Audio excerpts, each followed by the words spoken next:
Chapter 7. The Interrogation of Hiram Tolliver. Still unconscious, Mr. Tolliver slumped heavily in a shoddy old chair. His hands were bound with rope, his feet tied with some loose string. The kids huddled in a circle, discussing their plan. One thing was certain, they couldn't just let Mr. Tolliver go. They needed to know what he was doing in Luca's house. After some deliberation, it was decided.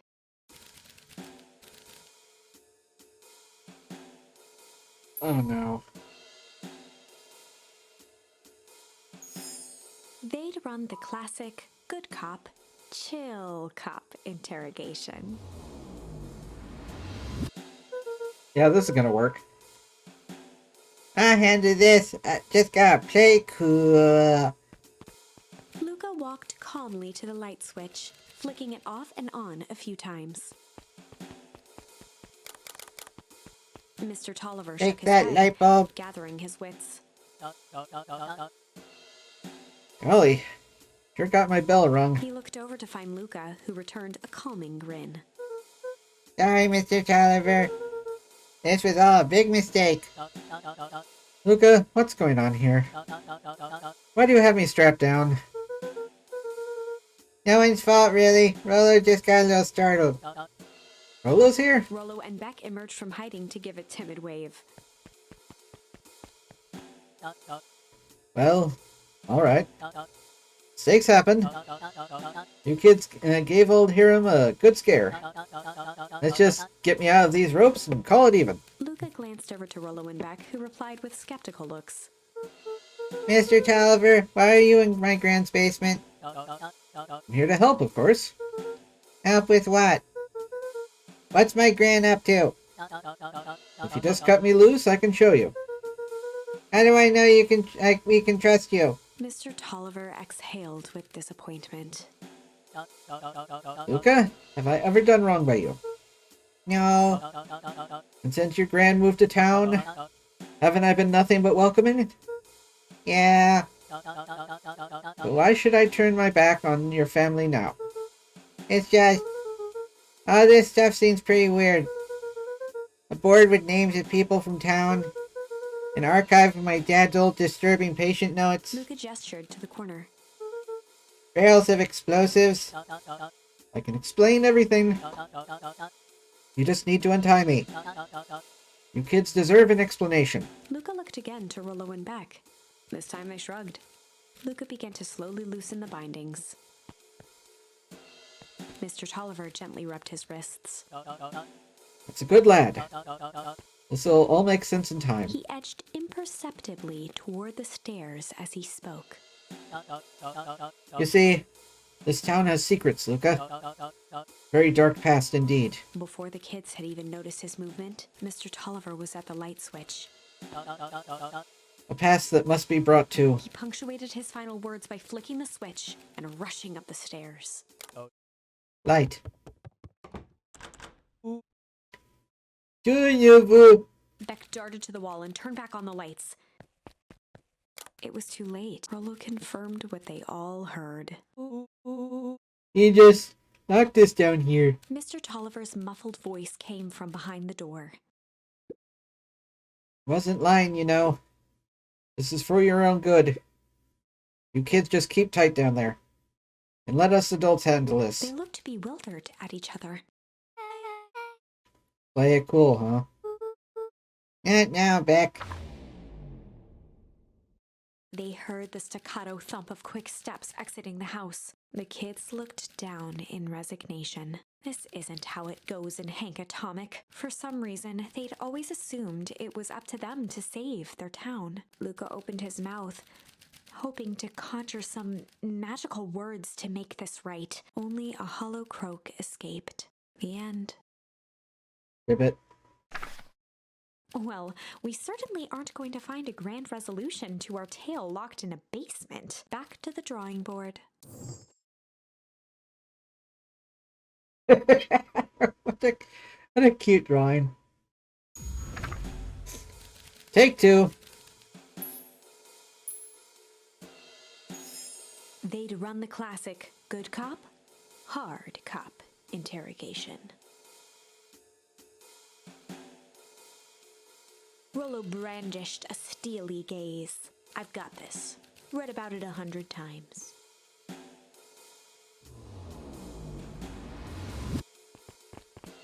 Rollo swaggered past the chair which propped up the slumping Hiram Tolliver. Without even looking at his captive, he began with a long, blustery drawl. Well, Mr. Tolliver. Mr. Tolliver remained motionless. Rollo spun around to face him. He'd clearly expected to rouse Mr. Tolliver with his booming voice. Mr. Tolliver? Beck and Luca gave each other an unsure glance. Rollo slammed his fist on the table. I said, Mr. Tolliver! He grabbed the table lamp and beamed it onto the unconscious face. Mr. Tolliver groaned and slowly lifted his head. He recoiled with a muddled, weary squint. What in the world? The chair wobbled as he attempted to straighten up. Who's there? Mr. Tolliver could only make out rough shapes through the glaring light. With a gruff tone, Rollo hoped to both conceal his voice and intimidate. I'll be asking the question here, punk. Now hold on, let's just calm down. Oh, I am calm. Calm as a carrot in dirt. As for you, looks like you're sweating. The doubtful expression on Beck and Luca's faces transformed into awe. You can do it my way, or... Well, let's just say I've never needed another way. Rollo, hitting his stride, was now channeling every detective trope his memory could recall. He slammed the table again. No dance! What? I don't even... Mr. Tolliver's voice became desperate. He was nearly in tears. You've tied me down. How on earth can I dance? Dance with your mouth, punk. Spill the beans. I'm hungry. What are you doing poking around this house? I am here to help Juniper. To make sure everything's ready. Oh, so you're in cahoots with Gran? Gran? Mr. Tolliver was in a daze, now more confused than ever. Gonna help her blow up the festival, eh? Blow up the festival? Good He lord. shook his head, feeling more and more dizzy. No, you've got it all wrong. Where is she now? She headed to the source. Source? What's the source? It's His where voice faded to a whisper. the town began. Where it all began. What is Operation Sparkplug? With that, Mr. Tolliver passed out cold. Rollo swung around with a repentant grimace. Well, he's dead. Wow, Rollo. I think you went a little too hard on him. What did he say about the source? It's where the town began? We need more information. Yeah, but let's not... We better not push Mr. Tolliver any further. Is there anyone else who might know more? What about the museum, the history museum? Just got set up for the festival. Nah, that tent was put up by the Valentines. Everything they do is just a bunch of fluff to glorify themselves. Is there anything more reliable? Library. If there's any information about this source thingy, Cato can help us find it. Let's go get some answers.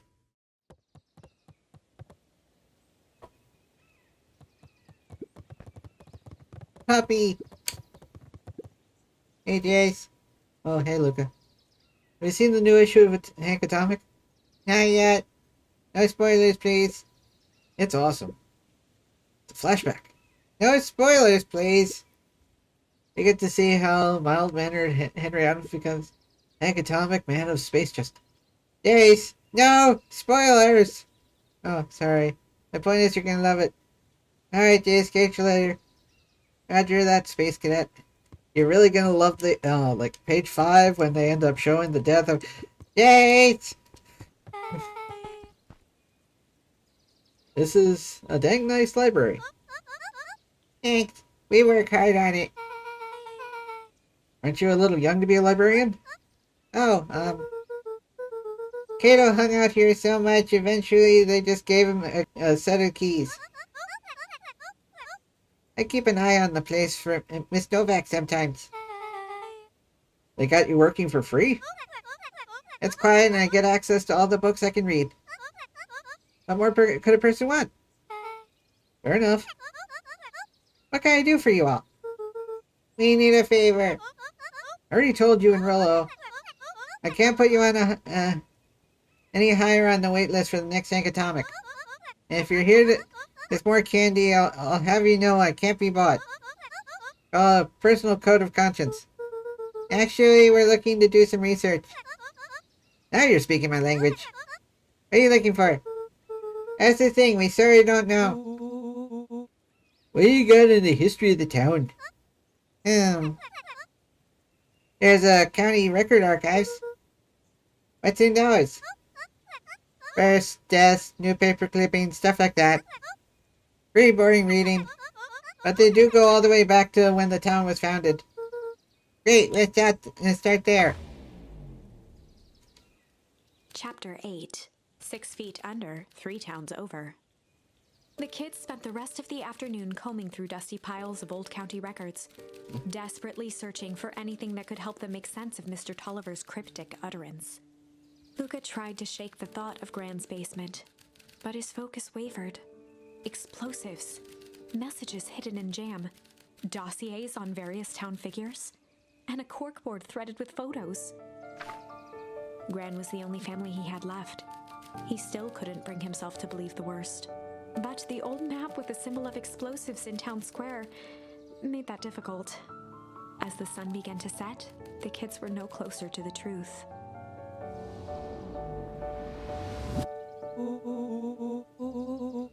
If I have to read any more records, my eyeballs are gonna pop off. You have to keep digging. If I dig another word, I'm gonna end up in one of these asinine death records. Rollo Carter lived a full and wonderful life till he read so much boring stuff that his brain oozed out of his ears. Rollo shut his book with an assertive nod. You got any better ideas? Spit it out. You sound like my sister. Keep pushing your luck, pal. And it won't be boring county records that'll kill you. I'll put you in the obituaries myself. Rollo muttered under his breath. You're a county record. Really? That's the best you got? When I'm done with you, you'll be a footnote in history. Just like... Beck slammed her finger down on the open page before glancing down to read. Jay Hartford here. I'd love to see you try. Hey. We're all a little tired here. Let's just take a minute and... Something tickled the back of Luca's mind. Wait, what was that name, Beck? In the obit, Jay Hartford. From the Brookville Tribune 8 years ago. That can't be right. What is it? Jay Hartford. That's my grand's name, Juniper Hartford. Maybe there were 2 Jay Hartfords? Miss Hartford is survived by her young daughter, E. Hartford. My mom's name is Eleanor. Okay, this is getting creepy. Is your grand 6 feet under, 3 towns over? And who am I living with? The question hung in the air.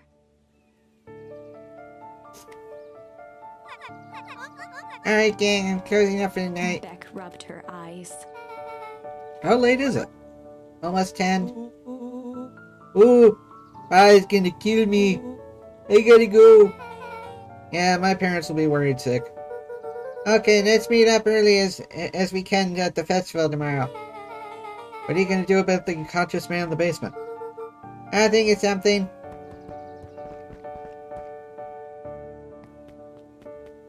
You've got a meat grinder, right? Pounding as he approached the house. If he was lucky, Gran, or whoever it was, hadn't gotten back yet. And of course, there was Mr. Tolliver tied up and unconscious in the basement.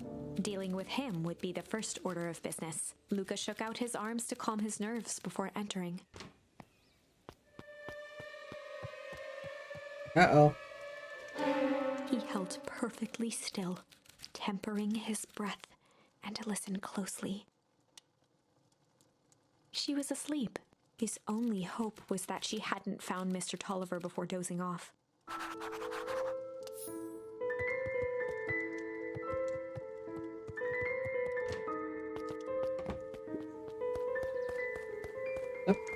A sturdy old...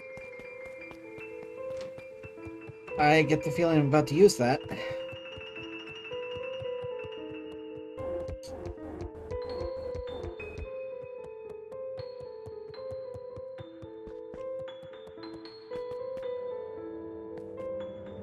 Uh-oh. Oh no. Mr. Tolliver was nowhere to be seen. Maybe he woke up, escaped from his bindings, and left without a trace. Or maybe Gran knew everything. What do I do? Luca's hungry stomach groaned. Not realizing it, he'd gone the entire day without eating. Okay, I can figure this out. I just need a little brain food. Luca rushed over to the pile of jam jars, unscrewed one, and shoveled a handful into his mouth. I'm afraid your jam delivery will be He delayed. flipped the lid to read the label. Mr. Nuncreed, hee hee. Okay, now I can think. If Gran knows we tied up Mr. Tolliver, I'm foobarred. If she doesn't know, then I need to play cool. I guess the only option is to go to bed and act as if nothing is wrong. Go to the Winchester, have a nice cold pint, and wait for all this to blow over.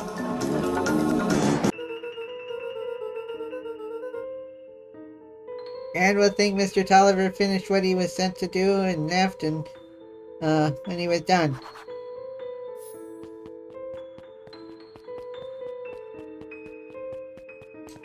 Yay!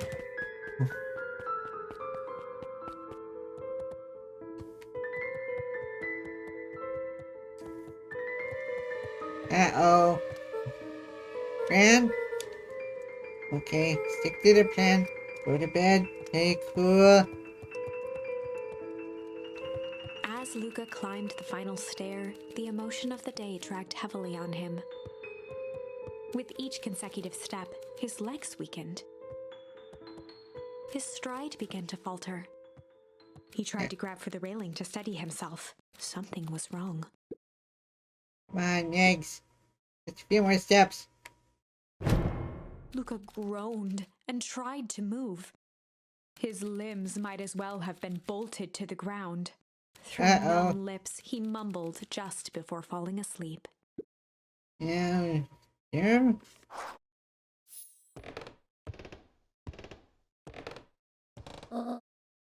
Sweet boy. What did you get yourself into?